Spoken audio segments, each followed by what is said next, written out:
మీ కుటుంబ శాంతి, ఆరోగ్యం, ఆర్థిక అభివృద్ధి కోసం రుద్రాక్ష మహాపూజలో తప్పక పాల్గొనండి. ఇప్పుడే నమోదు చేసుకోండి. Hi viewers, India's largest digital media network Suman టీవీకి స్వాగతం. ప్రస్తుతం మనతో ఉన్నారండి డాక్టర్ సమరం గారు. అందరికీ తెలిసిన వారు, సుపరిచితులు. నిజంగా స్వాతి అంటేనే, ఆ దినపత్రిక అంటేనే సమరం గారు. వారి కోసమే ఆ దినపత్రికల్ని కొంటారు అని అందరికీ తెలుసు. అప్పట్లో అందరూ హాస్టల్లో అయితేనేంటి, జాబ్ చేసే వాళ్ళు ఏంటంటే, ఇంట్లో భర్తలు ఏంటనే అందరూ దొంగగా వాళ్ళ దిండ్ల కింద కూడా పుస్తకాలు పెట్టుకునేవారు. అవునా కదా? సో అలాంటి సమరం గారితో ఈరోజు సూపర్ ఇంటర్వ్యూ చేద్దామండి. నమస్తే సార్. నమస్తే అండి. సో ఇప్పుడు సమరం గారితో ఫటాఫట్ మీ పటపడి ధనాధన ఆన్సర్. నేను ఫటాఫట్ క్వశ్చన్స్ అడుగుతా, సార్ ధనాధన ఆన్సర్స్ ఇస్తారు. సార్, మీరు స్వాతంత్ర సమరయోధుల కుటుంబం నుంచి వచ్చారు, కానీ డాక్టర్ గా లైంగిక విజ్ఞానాన్ని మీ బాధ్యతగా ఎందుకు తీసుకున్నారు? లైంగిక విజ్ఞానం అనేది ఎప్పటి నుంచో ఉందండి. యాక్చువల్గా అసలు లైంగిక విజ్ఞానానికి మన భారతదేశమే పుట్టినిల్లు. వాత్సాయనుడు కామశాస్త్రం రాశాడు. ఆ కామశాస్త్రం మన భారతదేశంలోనే వచ్చింది, ఎక్కడా లేదు. అది అన్ని దేశాల్లోనూ దాన్ని చేశారు. వాత్సాయన కామసూత్రాల్లో దాదాపు 80-90% ఇప్పటికీ అవి అప్లికబుల్ ఆయన రాసిన దాంట్లో. ఏవో చిన్నవే తప్ప తక్కువైంది. అంచేత ఈ మీరు ఖజురహో టెంపుల్కి వెళ్ళినా, లేకపోతే అక్కడ ఒరిస్సాలో సూర్య టెంపుల్కి వెళ్ళినా, టెంపుల్కి వెళ్ళినా, లేదా పూర్వకాలం టెంపుల్స్ ఏం చేసినా అన్నిట్ల మీద మీకు ఈ రకంగా శృంగారమైనటువంటి బొమ్మలు. అంటే మన భారతదేశంలో ఈ శృంగార విషయాలు తెలియాలని మొదటి నుంచి మనకున్న అవగాహన ఉంది. చెయ్యాలని ఒక అందుకని ఆ రోజు చదువులు లేవు కనుక అతి సామాన్యులకు కూడా లైంగిక జీవితం అవగాహన కావాలనే మన వాళ్ళు, మన భారతీయ పూర్వులు అందరూ అనుకున్నారు. అంటే అది ఏ రకంగా కూడా అశ్లీలత కాదు. అందుకని నేను డాక్టర్గా నేను చదువుకుంటు రోజుల్లో కానీ అప్పుడు కానీ చూస్తే చెప్పడానికి దాచుకోవడం ఎన్నో విషయాలు కొన్ని బాధ చెప్పరు. అత్తపేం చేస్తే తప్పు అనుకుంటాడు, వీరం పోతే వీకైపోతా అనుకుంటాడు, అవే బలహీనైపోతాడు. ఇన్ని రకాలుగా ఎన్నో నేను డాక్టర్ చదువుకుంటూ రోజులు ఉన్నాయి. అలాగే మా నాన్నగారు మరి సోషల్ వర్కర్ కనుక ఆయన దగ్గరికి ఒకసారి ఒక కేసు ఇచ్చాను. నేను జస్ట్ మెడిసిన్ ఫస్ట్ ఇయర్లో ఉండగా ఫస్ట్ ఇయర్ ఏం కేసు ఇచ్చింది, గుడివాడలో ఏఎన్ఆర్ కాలేజీలో BA చదువుతున్న వాడు ఒక ఆయన పెళ్లి నిశ్చయం. అతనికి ఏంటి, హస్తభేగం చేశాను, వీరం చాలా కోల్పోయాను, నేను దాంపత్య జీవితం పనికిరాను డిసైడ్ అయిపోయాను. కానీ అమ్మా నాన్నకి చెప్పలేకపోయాడు. పెళ్లి చేస్తున్నారు. శోభనం రాత్రి గదిలోకి పాల గ్యాసుతో ఆ అమ్మాయి రాగానే ఆ అమ్మాయి కాళ్ళు పడిపోయాడు. నేను మా నాన్నకి చెప్పలేకపోయాను, కనీసం నీకు చెప్తున్నాను, నేను హస్తభేగం చేశాను, అతిగా వీరం పోగొట్టుకున్నాను, నేను సెక్స్కి పనికిరాను అని నువ్వు నాకు క్షమించు అని కాళ్ళు పెట్టేసుకున్నాడు. చంద్రబాబు పూర్తిగా కాళ్ళు పెట్టేసుకున్నాడు. నువ్వు నాకు క్షమించు, నాకు 2 ఎకరాల పొలం ఉంది, ఆ 2 ఎకరాలు నీకు రాసి ఇచ్చేస్తాను, నేను ముట్టుకోనిక నీ కాళ్ళే ముట్టుకున్నా, నా 2 ఎకరాలు నీకు ఇచ్చేస్తున్నాను, నేను చేసిన ఈ తప్పు పనికి నేను పశ్చాత్తాపకంగా నేను చేసుకుంటా శాస్త్రి అన్నాడు. అని మన్నాడు ఏ కాలేజీలో అయితే తన విద్యార్థిగా ఉన్నాడో ఆ కాలేజీకి ఎదురుగా ఒక చిన్న తాటాకులు పాకేసి టైర్లు సైకిల్ టైర్లు పంచర్లు వేయడం, గాలి కొట్టడం, సైకిల్ రిపేర్ షాప్ పెట్టాడు. పశ్చాత్తాపం. ఎందుకంటే తాను చేసిన తప్పుడు పని చేశాను, అత్త పని చేశాను, అది చేయలేక అత్తాతో తప్పుడు పని, అమ్మ నాన్నకి చెప్పలేకపోవడం తప్పుడు పని, చెప్పాక ఒక పెళ్లి చేసుకోవడానికి అమ్మాయిని చేసుకోవడం తప్పుడు పని. ఇది పెద్ద ఘోరం మాట. అంచేత నేను ఇంత దిగిపోయి నేను చేసే తప్ప నేను చేసిన తప్పుడు పనికి విరుగుడు కాదు అనుకున్నాడు.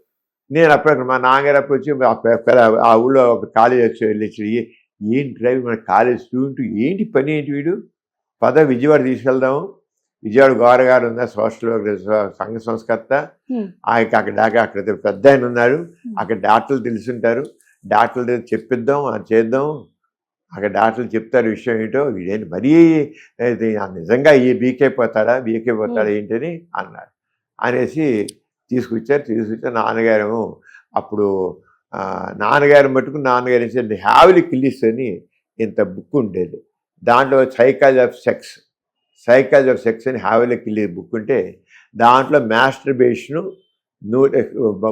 ఆరంపులు కాదు, ఓకే 190-95 మంది Hmm. చేసుకుంటారు. ఏమవుతుందని రాసి చూపించారు ఆ బుక్. నాన్నగారి దగ్గర అన్ని రకాల పుస్తకాలు ఉండేవి. చూపించారు. చూపిస్తే అక్కడి నుంచి టీవీ చలపతిరావు గారని డాక్టర్ గారు ఉండేవారు. ఆయన దగ్గర తీసుకెళ్ళారు.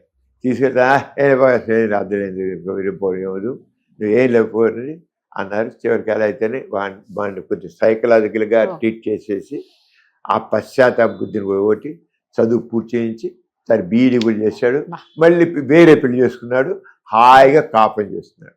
సరైన విజ్ఞానం లేకపోతే సమాజంలో ఒక ట్యాబుగా ఉన్న విషయాలు కొన్ని ఉంటే అది ఉండగా ఇలా నాగారి చూశాను కదా, నాగారు మరే రేపు నువ్వు డాక్టర్ అయిన తర్వాత ఇలాంటివన్నీ వస్తాయి, ఇన్సూరెన్స్ వస్తాయి, నువ్వు వీళ్ళందరినీ ఎడ్యుకేట్ చేయాలి అన్నారు. ఒకటే ఒక మొక్క ఊరిని అన్నా నాకు పెద్ద గొప్ప చెప్పాలి ఇలా చేయాలి అన్నారు. ఒకరోజు మాకు మెడిసిన్ చదువుతున్న మా క్లినిక్ బెడ్ సైడ్ క్లినిక్స్ తీసుకుంటారు. మా మెడిసిన్ ప్రొఫెసర్ గారు వచ్చారు, లేటుగా వచ్చారు. ఆయన లేటుగా వచ్చి, మీకు ఎందుకు నేను లేటుగా వచ్చాను తెలుసా మీకు, నా దగ్గర ఒక పెళ్లి కావాల్సిన ఐఏఎస్ ఆఫీసర్ వాడు ఇచ్చాడు, యంగ్ బాయ్, వాడు ఐఏఎస్ పాస్ అయ్యాడు, వాడు పెళ్లి కాబోతుందట. వాడు వచ్చి నేను అర్థం చేశాను, వీర్యం పోయింది, నా నిద్రలో వీర్యం పోతుంది, ఇక నేను పెళ్లికి పనిరాను అనుకుంటున్నాను, నేను పని అయితే మందు ఇచ్చి బాగుపరుస్తారా అని అడడానికి వచ్చాడు దగ్గరికి. వాడు ఐఏఎస్, వాడికి చదువు గురించి చదువుకున్నాడు కానీ వాడి గురించి వాడికి ఏం తెలియదు. Stupid, is a stupid. Semen is Richard, waste, ఎందుకు పనికిరాంది సెమెన్ అనేది వేస్ట్ ప్రోడక్ట్, అది ఎందుకు పనికిరాంది గురించి అది పోయిందని వాడు దిగులు పడతాడా? ఏంటది? నన్ను తిట్టి అని చెప్పి పంపించాను అండి, మీరు ఎప్పుడైనా ఇలా అంటుంటే మీరందరూ ప్రాక్టీస్లు అన్నీ వస్తాయి, వాళ్ళందరూ ఎడ్యుకేట్ చేయండి అని మాకు మామూలు క్యాజువల్గా మాట్లాడు. నాకు మాత్రం బరక్ బైక్ బ్రెయిన్ కి దూసుకెళ్ళిపోయింది మీకు.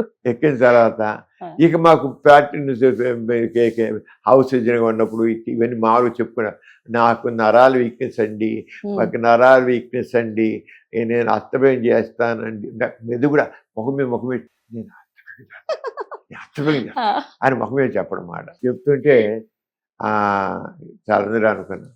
నేను ప్రాక్టీస్ మొదలెట్టి విజయవాడ మొదలెడితే లయోలకి అది సాయంత్రం 4 గంటలకు వచ్చి పిల్లలందరూ వచ్చేసి గుంపులు వచ్చేసి వచ్చేవాడు. వచ్చి వాళ్ళందరూ ఇదే చెప్పేవాడు, అందరూ అదే దాదాపు ఇదే సంగతి. అంటే నేను కన్సల్టేషన్ లేదు ఊరికి ఎవరిని కూర్చోవడే అంచేత ఊరికి పెంచుకోడు. ఏదో కొంత జ్వరాల వాళ్ళు కొనొస్తారు, దగ్గుల వాళ్ళు కొనొస్తారు, విరోధి వాళ్ళు కొనొస్తారు, వీళ్ళు కూడా వచ్చారు పక్కన లైవ్లో అది వచ్చి అందరూ ఇవే చెప్పడం. అదే టైంలో నేను ఆల్ ఇండియా రేడియో చాలా టాక్స్ ఇచ్చేవాడిని, చాలా టాక్స్ ఇచ్చాయి. ఒక టాక్ నీ ఇలా మాడితే ఆల్ ఇండియా రేడియో వాళ్ళు అన్నారు, మీరు ఎందుకు చెప్పకూడదు ఈ విషయం చెప్పండి, ఎవరు మాట్లాడట్లేదు, ఎవరు ఏం చెప్పలేదు, అందరూ నిజం అనుకుంటున్నారు, వీరోసారి వింది అర్థమైంది తప్పని అనుకుంటున్నారు అని. ఆ రోజు ఎవ్వరు బయటికి మాట్లాడిన లేరు, తెగించి మాట్లాడి నేనే. అంచేత ఆల్ ఇండియాలో సెక్స్ గురించి కొన్ని అపోహలు అని ఒక టాక్ ఇచ్చాను 1974లో. 74లో ఆల్ ఇండియా రేడియో. ఆ ఇచ్చిన వారం రోజులకి 4 రోజులకి వీళ్ళకి 10,000 ఉత్తరాలు చేయడం, 10,000 3-4 రోజులు 10,000 ఉత్తరాలు చేయడం. ఊరి నాయన ఏనాడు మాకు ఇన్ని ఉత్తరాలు రాలేదు, చాలా గొప్ప టాక్ ఇచ్చారు, ఎంతో ఉపయోగపడి అని చెప్పేసాను అని. కానీ అభినందిస్తూ ఆల్ ఇండియా రేడియోలో ఉత్తరాలు వచ్చాయి. వస్తే వాళ్ళు నాకు పిలిచి చెప్పారు ఇలా వచ్చింది.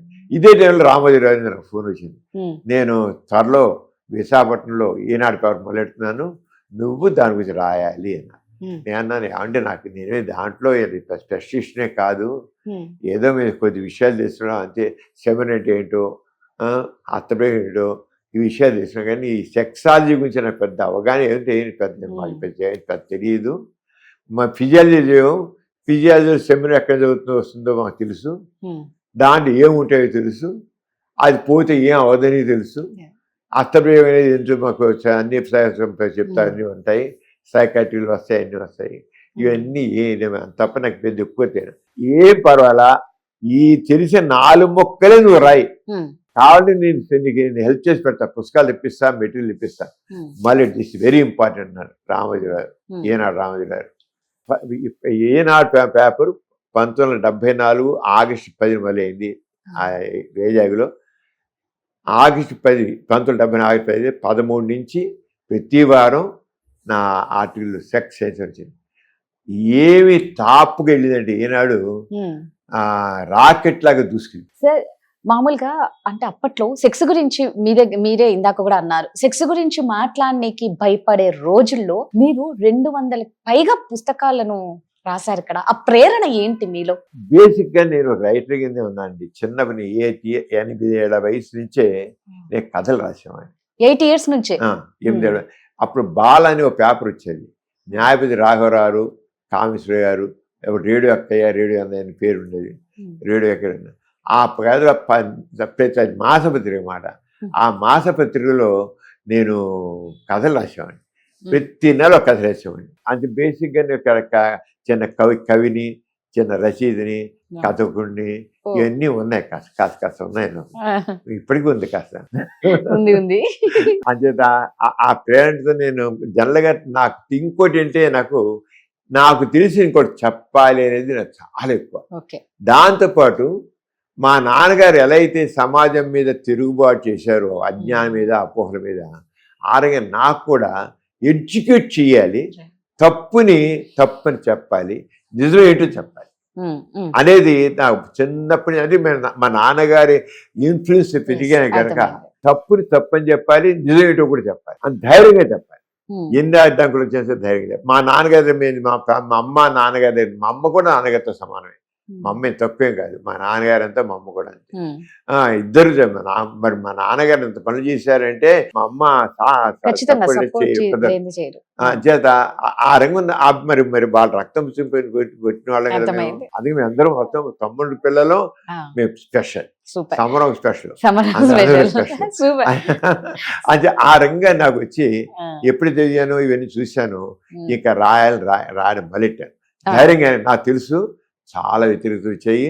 నేను ఈనాళ్ళు రాస్తున్నప్పుడు ఆ రోజుల్లో ఆయుర్వేద శాస్త్రంలోనేమో మరి 1000 నిమిషాలు విలువైంది, పోతే ఇదైపోతుంది చెప్పడం అంటే నేనే లేదు, నథింగ్, అంత పోయిన లెక్కలేదు, అర్థం చేసుకో, ఏం మానసలు నేనే చెప్తాను, పోతుంది ఏం అవుతుందని చెప్తాను. నిజమే, ఉన్నవాడు ఫ్యాక్ట్ అంటే నథింగ్ విల్ హ్యాపెన్. ఇప్పుడు వీరేం పోతే మరి పెళ్ళైన వాళ్ళందరూ పక్క పీసులు అయిపోవాలి. అవుతున్నాడా ఒకడు ఏమడు అంచేత. అలాగే పెళ్ళి మరి వీరేమో ఆడదాన్ని యూన్లో పడితే అది ఉబ్బిపోవాలి, ఉబ్బిపోతుందా, మరి ఆ బలం వాళ్ళకి వెళ్ళిపోయింది ఇంజక్షన్ లాగా. అంచేత ఏం లేవు, ఇవన్నీ లాజికల్ థింకింగ్ కావాలి. అందుకే మనకి ఏంటంటే లాజికల్ థింకింగ్ కావాలి కనుక నేను రాశాను. తిట్టిన వాళ్ళు ఉన్నారు, పుస్తకాలు వేసారు నా మీద చాలా తిట్టు ఆర్టికల్స్ రాశారు, చాలా చేశారు నా మీద. మొట్టమొదటి ఏనాళ్ళు వచ్చారు చాలా అది 10 సంవత్సరాలు తెలియదు. నేను ఎక్కడ మీటింగ్ సరే ఇంకోటి చెప్పాను, నేను కొన్ని ఎలిమెంటరీ స్కూల్ లెవెల్ నుంచి యూనివర్సిటీ వెళ్ళాక సెక్స్ ఎడ్యుకేషన్ కొన్ని 100 క్లాసులు తీసుకున్నాను. 100 నేను క్లాసు. మా అమ్మాయిలు, నాకు 2 అమ్మాయిలు ఉన్నారు, 2 అమ్మాయిలు అబ్బాయిలు లేరు, 2 అమ్మాయిలు ఉన్నారు.